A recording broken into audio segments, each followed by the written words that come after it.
Hay un aspecto favorable, ya sé que la palabra no es adecuada porque la pandemia es una tragedia, pero hay ciertos aspectos que fueron favorecidos, ¿no?, por esta posibilidad de encuentro que nos dio este periodo de aislamiento.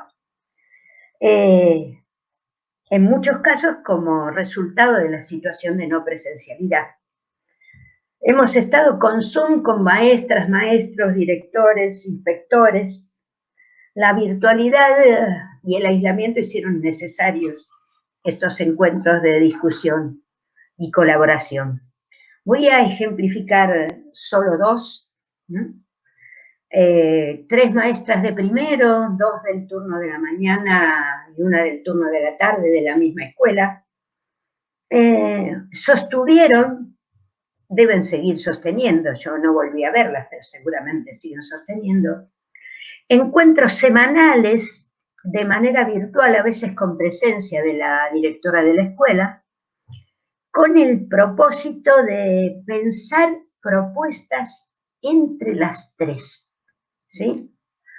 Y yo anoté, cuando por Zoom una de ellas dijo, las actividades que mandamos eran mejores y más variadas de las que el año pasado habíamos puesto en práctica en el aula.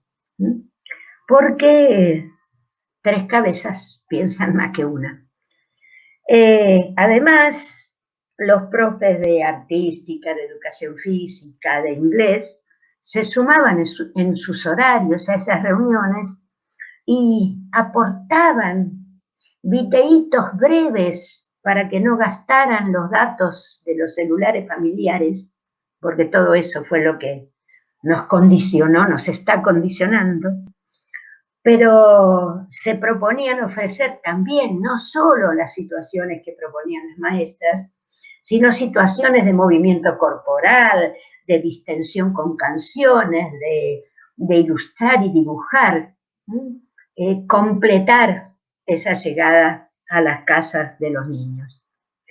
Y el otro ejemplo es de 2 maestras de una escuela rural no unitaria, sino con 2 ciclos, una maestra de primer ciclo y una de segundo, que tienen a su cargo a 3 hermanitos de una misma familia, a 3 niños hermanitos, ¿no?, que viven en una zona alejada del pueblo y alejada de la conectividad, por cierto. Una de ellas tenía como alumno a un niño de tercero, porque ella atiende primer ciclo, y la otra maestra a uno de cuarto y a una de quinto, porque atiende segundo ciclo. Tuvieron que ponerse de acuerdo y generar una propuesta de difícil llegada, había que alcanzarla a una tranquera, y los chicos salían a buscarla atravesando varias tranqueras, y se pusieron de acuerdo para hacer una propuesta para esta familia, para que fuera una propuesta única con matices por grado. Y lo que hicieron fue hacerle llegar el texto del cuento El gato con botas, que seguramente todos ustedes conocen muy bien, con propuestas algo diversificadas para cada uno de los niños. De este modo, la familia podía acceder al texto y jamás hubiera podido acceder a 3 textos, ¿no? Entonces, por eso ellas pensaron en un cuento, ¿no?, que sirviera para los 3. La verdad es que la experiencia de alumnos pertenecientes a una misma familia en una casa es una experiencia que enriqueció a muchas maestras en la decisión que tomaron respecto a las propuestas que les hacían llegar. Ahora bien, hablar de la propuesta entre las 2 maestras, hablar entre ellas, les permitió hacer del gato con botas y les voy a citar nuevamente las palabras de una de ellas, que era la que más hablaba, hacer un análisis del gato con botas como nunca antes habían hecho. A mí me parece que esa posibilidad de dialogar para pensar qué enseñar es una posibilidad que nos amplía el horizonte a todos. ¿Qué fue lo que descubrieron con este propósito genial que se habían planteado de valerse de un único texto? Descubrieron qué hay que enseñar en lectura, alguna de las cosas que hay que enseñar en lectura, cuando los chicos más o menos ya saben leer convencionalmente. Porque cuando tenemos un niño en cuarto o en quinto o en tercero que más o menos lee, y no vamos a entrar en la discusión de qué entendemos por leer, no son tan claros los contenidos de qué enseño de lectura, si este chico ya lee. Descubrieron que hay que enseñar de lectura para profundizar la formación de lectores y para hacerla efectiva. Todas y todos nosotros conocemos el gato con botas, pero ellas descubrieron que el gato, que es un verdadero pícaro, porque le miente a todos aquellos con los que se cruzan a lo largo de la historia o del relato, descubrieron que el gato lleva a cabo un plan para que su amo, el hijo pobre del moridero, pueda vivir como un rey con la intención de vivir él cómodamente y también para evitar el temor de que un día el muchacho, muerto de hambre, se lo comiera al gato, que era su única posesión. Descubrir que el personaje, que todas las acciones del personaje están orientadas por una intención, ¿sí? Es una profundización en la formación de un lector, porque todos nosotros tenemos la responsabilidad, cuando leemos un tuit, cuando leemos una novela, cuando leemos el titular de un diario, de preguntarnos por la intención, ¿sí? ¿Qué intención tiene este titular de diario? Y este personaje, el gato con botas, ¿con qué intención le pide? Lo primero que le pide a su amo son unas botas y un morral. Ahora bien, lo que descubren estas dos colegas es un aspecto muy importante en la formación del lector. Preguntarse la intención del narrador o del autor o del periodista o del que tuiteó. Bien, por otro lado, ya habían descubierto antes que el gato, para concretar su plan de hacer rico a su amo, de que viviera como un rey, le miente a todo el mundo. Fíjense que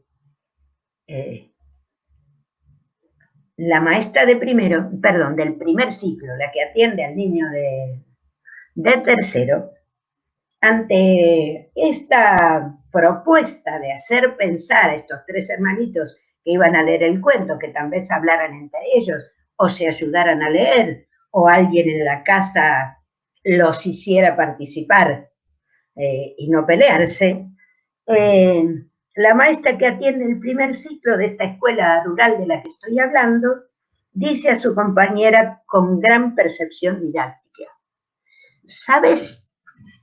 Los chicos del primer ciclo se enganchan con los cuentos, siguen la historia, pero como El gato con botas nunca dice que el gato miente.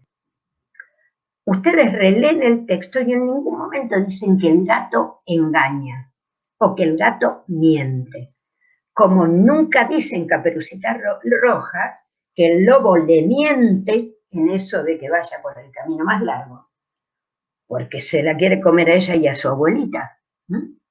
Entonces, lo que la maestra dice es, se enganchan con el cuento, siguen la historia les gusta, pero en cada mentira del gato, ¿se acuerdan de esa escena donde lo hace sacarse las ropas a su amo y echarse al río, esconde las ropas bajo una piedra y sale al camino a gritar socorro, socorro, los ladrones le robaron la ropa y tiraron al río a mi amo y se ahoga porque sabe que pasa la carroza del rey y lo que quiere es conseguir ropas finas para hacerlo pasar por marqués? Los chicos se enganchan con lo que pasa, se enganchan con el discurso y el griterío del gato, pero no advierten que es mentira. ¿Sí? Para pensar, dice la maestra, y a estas partes se las leo, no pueden pensar en las intenciones del gato porque se quedan encantados con lo que dice, no con el sentido, no con las intenciones. Les encanta lo que dice socorro, mi amo se ahoga, y se quedan allí. Dice, lo que necesito hacer para que entiendan cuál es la intención del gato a mentir, primero tengo que hacerles ver que mienten.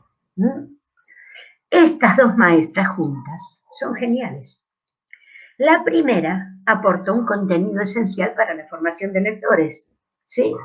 Preguntarse por la intención que orienta las acciones del personaje. La segunda aportó un saber esencial para enseñar. Hay que tener en cuenta qué aprendizajes los chicos ya tienen más o menos adquiridos, qué saben, qué entienden de las acciones del gato, para poder acercar este nuevo contenido, entre comillas lo pongo, esta nueva práctica de los lectores que nos preguntamos, ¿por qué hace esto este animal? ¿Por qué dice esto este periodista? ¿Qué intención tiene al mandar este tuit? Es una práctica del lector que los chicos tienen que aprender, pero para que esa práctica tiene que resultar cercana a otras cosas que ya entendió antes. Es decir, que entre las dos surge la pregunta, ¿qué tengo que hacerle ver al de tercero antes de preguntarle con qué propósito el gato mentía? Entonces, un didacta francés, Vergniaud, dice que es necesario mirar los objetos de enseñanza, en este caso es la comprensión de la intencionalidad de los personajes, es decir, mirar los objetos de enseñanza desde las conceptualizaciones de los chicos y mirar las conceptualizaciones de los chicos desde los objetos de enseñanza. Es decir, esto que dice la maestra, antes de preguntar con qué intención el gato mentía, necesito que entiendan, que adviertan, que descubran que no era verdad que el amo se estaba ahogando y que él hace esta mentira para conseguirle ropas finas. ¿Sí?